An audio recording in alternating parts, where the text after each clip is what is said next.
lumbalgia es un tema muy frecuente, es un tema de gran importancia porque 80% de la población tuvo, tiene o va a tener dolor de columna. Así que es inevitable que en algún momento de la vida lo tengamos.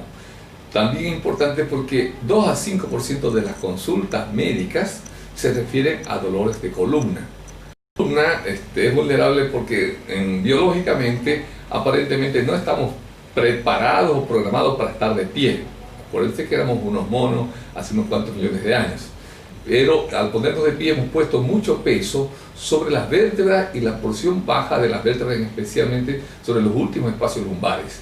Y esto se acentúa con algunas actividades como, por ejemplo, estar sentado mucho tiempo, hace que los discos queden un poco más achatados, o si no, por ejemplo, al hacer actividades deportivas o hacer grandes esfuerzos. Entonces eso la hace vulnerable y hace que estas estructuras sufran un gran esfuerzo y un gran desgaste. Clínicos hay que diferenciarlos para la gente, para que los entienda. Una cosa es el dolor agudo, benigno, después de alzar una garrafa, hacer un peso, o si no, hacer un poco de deporte y después al otro día quedar un poco duros, embarados. Es un espasmo muscular o a veces un esguince de los músculos y ligamentos de la columna. Eso con el tratamiento adecuado antiinflamatorio mejora y con un poco de reposo, un par de días. Pero hay que diferenciarlo del dolor que se va haciendo más frecuente, el dolor lumbar crónico. Eso significa que estas estructuras que están sufriendo cambios se están degenerando, están teniendo lo que se llama la artrosis. Entonces, y esa artrosis va a generar al final una serie de cambios que van a ser compromisos de las raíces. Y cuando hay compromiso de las raíces, generalmente, especialmente en las artrosis muy severas, puede darse el cuadro de lumbociática, o también a veces en los jóvenes por esfuerzo violento hacer una hernia de disco. Entonces, el dolor lumbar crónico es diferente al dolor lumbar agudo y al del dolor lumbociático. El dolor lumbociático es cuando un dolor baja por la pierna, aumenta cuando tosemos, estornudamos, es como si un timbre corriera por la pierna. El paciente dice, siento un dolor fuertísimo, un dolor como de diente dentro de la pierna. Ese es el dolor lumbociático. Y el examen neurológico va a demostrar alteraciones sensitivas, motoras y reflejas, hechas por un especialista, por supuesto. Un clínico que es preferentemente el que va a manejar estos casos. No como la gente cree que siempre tienen que buscar al cirujano. Primero el clínico para que lo pueda manejar conservadoramente esto. Que la gente tiene que preocuparse de su dolor lumbar cuando se está haciendo muy frecuente. Cuando pasan cada 15 días un dolor lumbar y que cada vez necesita más analgésicos, más antiinflamatorios para que ceda el dolor. Entonces hay que preocuparse porque hay que estudiarlo, hay que hacer los estudios diagnósticos. Hay que preocuparse también cuando la persona es de edad avanzada y sin mayores traumas presenta un dolor que no mejora con el reposo, es un dolor continuo, nocturno, y peor aún si el paciente está perdiendo peso. Hay que recordar que en estas edades es frecuente la aparición de cáncer. Entonces es muy importante esto. También es importante ver que un dolor que se acompaña de trastornos de los esfínteres, hay que pensar que hay un cuadro medular ahí, no solamente de los discos o de las vértebras. Cuando de un momento a otro un dolor lumbar y hay una pérdida de fuerza en una pierna, las parálisis, las ciáticas paralizantes. Entonces esto es muy importante de distinguirlo del cuadro del dolor lumbar común. Esto, nosotros los que hacemos columna, se llama banderas rojas. Son unas señales rojas de alarma que nos indican que debemos estudiar con mayor precisión el cuadro. Al examinar al paciente, tendremos que examinar cómo se mueve la columna lateralmente, de frente, para atrás. Por ejemplo, un dolor discal aumenta cuando lo flexionamos al paciente, o cuando si es un dolor de la faceta, cuando lo doblamos para atrás. Es muy importante reproducir el dolor que el paciente dice, así me viene el dolor. Entonces, examinar clínicamente bien y hacer una buena historia clínica. Como les decía, hay que descartar las banderas rojas y después de esto hacer los estudios, que siempre tienen que ser de más simple a más complejo.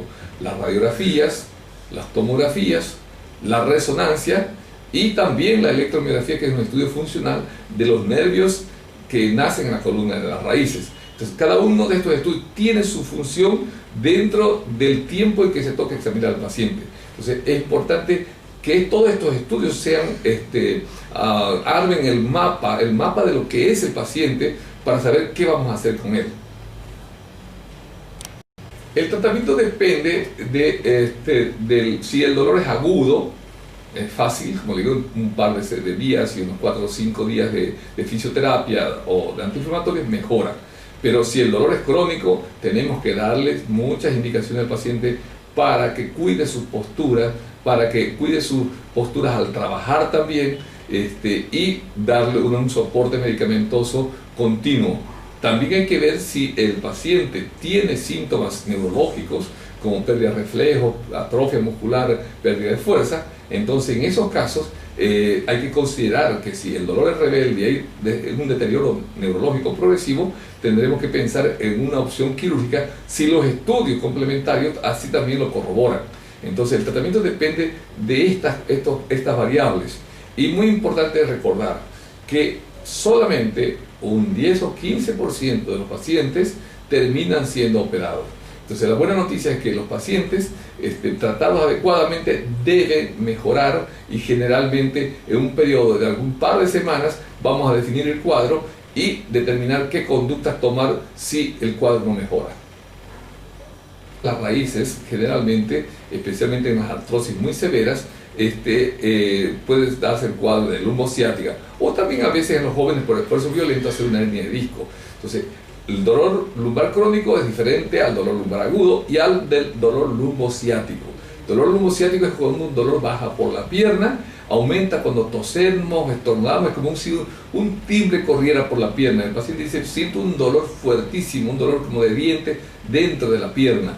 Ese es el dolor lumbociático, y el examen neurológico va a demostrar alteraciones sensitivas, motoras y reflejas hechas por un especialista, por supuesto, un clínico que es preferentemente el que va a manejar estos casos. No como la gente cree que siempre tienen que buscar al cirujano. Primero el clínico para que lo pueda manejar conservadoramente esto. Porque la gente tiene que preocuparse de su dolor lumbar cuando se está haciendo muy frecuente. Cuando pasan cada 15 días un dolor lumbar y que cada vez necesita más analgésicos, más antiinflamatorios para que ceda el dolor. Entonces hay que preocuparse porque hay que estudiarlo, hay que hacer los estudios diagnósticos. Hay que preocuparse también cuando la persona es de edad avanzada y sin mayores traumas presenta un dolor que no mejora con reposo, es un dolor continuo, nocturno, y peor aún si el paciente está perdiendo peso. Hay que recordar que en estas edades es frecuente la aparición de cáncer. Entonces es muy importante esto. También es importante ver que un dolor que se acompaña de trastornos de los esfínteres, hay que pensar que hay un cuadro medular ahí, no solamente de los discos o de las vértebras. Cuando de un momento a otro un dolor lumbar y hay una pérdida de fuerza en una pierna, las parálisis, las ciáticas paralizantes. Entonces esto es muy importante de distinguirlo del cuadro del dolor lumbar común. Esto, nosotros los que hacemos columna, se llama banderas rojas. Son unas señales rojas de alarma que nos indican que debemos estudiar con mayor precisión el cuadro. Examinar al paciente, tendremos que examinar cómo se mueve la columna lateralmente, de frente, para atrás. Por ejemplo, un dolor discal aumenta cuando lo flexionamos al paciente, o cuando si hay un dolor de la faceta, cuando lo doblamos para atrás. Es muy importante reproducir el dolor que el paciente dice: así me viene el dolor. Entonces examinar clínicamente bien y hacer una buena historia clínica. Como les decía, hay que descartar las banderas rojas y después de esto hacer los estudios, que siempre tienen que ser de más simple a más complejo. Las radiografías, las tomografías, la resonancia y también la electromiografía, que es un estudio funcional de los nervios que nacen en la columna, de las raíces. Entonces cada uno de estos estudios tiene su función dentro del tiempo en que se toca examinar al paciente. Entonces es importante que todos estos estudios sean, armen el mapa de lo que es el paciente. Puede darse el cuadro de lumbociática, o también a veces en los jóvenes por esfuerzo violento hacer una hernia de disco. Entonces el dolor lumbar crónico es diferente al dolor lumbar agudo y al del dolor lumbociático. El dolor lumbociático es cuando un dolor baja por la pierna, aumenta cuando tosemos, estornudamos, es como si un timbre corriera por la pierna. El paciente dice: siento un dolor fuertísimo, un dolor como de diente dentro de la pierna. Ese es el dolor lumbociático, y el examen neurológico va a demostrar alteraciones sensitivas, motoras y reflejas hechas por un especialista, por supuesto, un clínico que es preferentemente el que va a manejar estos casos. No como la gente cree que siempre tienen que buscar al cirujano. primero al clínico para que lo pueda manejar conservadoramente esto. Que la gente tiene que preocuparse de su dolor lumbar cuando se está haciendo muy frecuente. Cuando pasan cada 15 días un dolor lumbar y que cada vez necesita más analgésicos, más antiinflamatorios para que ceda el dolor. Entonces hay que preocuparse porque hay que estudiarlo, hay que hacer los estudios diagnósticos. Hay que preocuparse también cuando la persona es de edad avanzada y sin mayores traumas presenta un dolor que no mejora con reposo, es un dolor continuo, nocturno, y peor aún si el paciente está perdiendo peso. Hay que recordar que en estas edades es frecuente la aparición de cáncer. Entonces es muy importante esto. También es importante ver que un dolor que se acompaña de trastornos de los esfínteres, hay que pensar que hay un cuadro medular ahí, no solamente de los discos o de las vértebras. Cuando de un momento a otro un dolor lumbar y hay una pérdida de fuerza en una pierna, las parálisis, las ciáticas paralizantes. Entonces esto es muy importante de distinguirlo del cuadro del dolor lumbar común. Esto, nosotros los que hacemos columna, se llama banderas rojas. Son unas señales rojas de alarma que nos indican que debemos estudiar con mayor precisión el cuadro. Al examinar al paciente, tendremos que examinar cómo se mueve la columna lateralmente, de frente, para atrás. Por ejemplo, un dolor discal aumenta cuando lo flexionamos al paciente, o cuando si hay un dolor de la faceta, cuando lo doblamos para atrás. Es muy importante reproducir el dolor que el paciente dice, así me viene el dolor. Entonces, examinar clínicamente bien y hacer una buena historia clínica. Como les decía, hay que descartar las banderas rojas y después de esto hacer los estudios, que siempre tienen que ser de más simple a más complejo. Las radiografías, las tomografías, la resonancia y también la electromiografía, que es un estudio funcional de los nervios que nacen en la columna de las raíces. Entonces, cada uno de estos estudios tiene su función dentro del tiempo en que se toca examinar al paciente. Entonces, es importante que todos estos estudios sean, armen el mapa de lo que es el paciente para saber qué vamos a hacer con él.